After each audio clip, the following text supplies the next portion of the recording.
Perkenalkan, kami dari kelompok 4, kelas 10 MIPA 1, yang beranggotakan saya sendiri, Umi Faridah. Perkenalkan, nama saya Aprilia Mayunita. Perkenalkan, nama saya Jimmy Arnoldi. Perkenalkan, nama saya Gia Carolina. Momentum adalah ukuran kesulitan untuk memberhentikan suatu benda yang bergerak. Semakin berat benda, maka momentum akan semakin besar. Semakin cepat benda bergerak, maka momentum juga akan semakin besar. Momentum adalah besaran fisika yang melibatkan besaran saklar dan besaran vektor. Dengan demikian, momentum termasuk besaran vektor dengan arah momentum searah dengan arah kecepatan. Secara sistematis, momentum dapat ditulis sebagai berikut.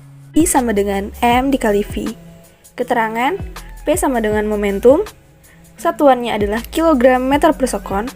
M sama dengan massa benda, satuannya adalah kilogram. V sama dengan kecepatan, satuannya meter per sekon. 2. Pengertian impuls. Impuls adalah peristiwa gaya yang bekerja dalam waktu sesaat. Impuls merupakan hasil kali dari gaya dengan selang waktu gaya tersebut bekerja.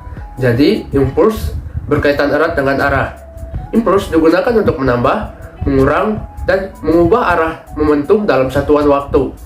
Impuls dirumuskan sebagai hasil perkalian gaya dengan interval waktu. Secara matematis dituliskan sebagai berikut.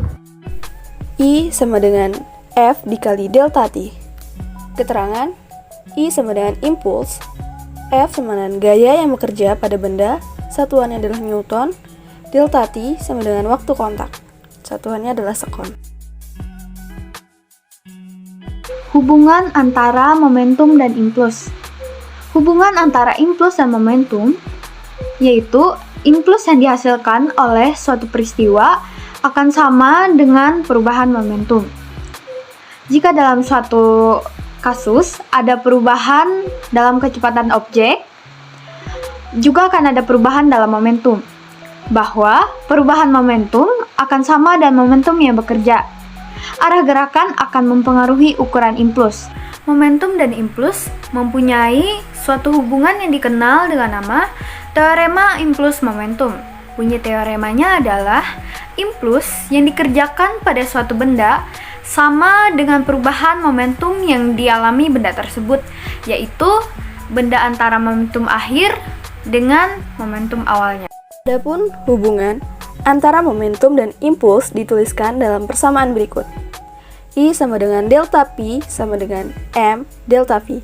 Keterangan, delta P perubahan momentum, satuannya kilogram meter per sekon. M sama dengan massa benda, satuannya adalah kilogram.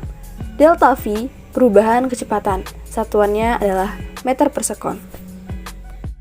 Selain menentukan besar impuls dan definisi dasar, I sama dengan delta Ft, besar impuls dapat ditentukan dari grafik hubungan gaya F terhadap waktu delta T. Beberapa jenis grafik yang terbentuk sebagai berikut akan kami tampilkan dalam video. Nah, jika digambarkan dalam grafik seperti gambar A dan gambar B, penentuan nilai impuls sama dengan luas daerah, luas bangun yang diarsir. Di bawah grafik, F dikurang delta T. Selanjutnya, grafik pada gambar C berkurva secara tidak teratur. Nilai impuls dapat ditentukan menggunakan cara lain, yaitu menggunakan konsep teorema integral. Besar impuls pada kasus gambar C dapat diselesaikan dengan cara berikut.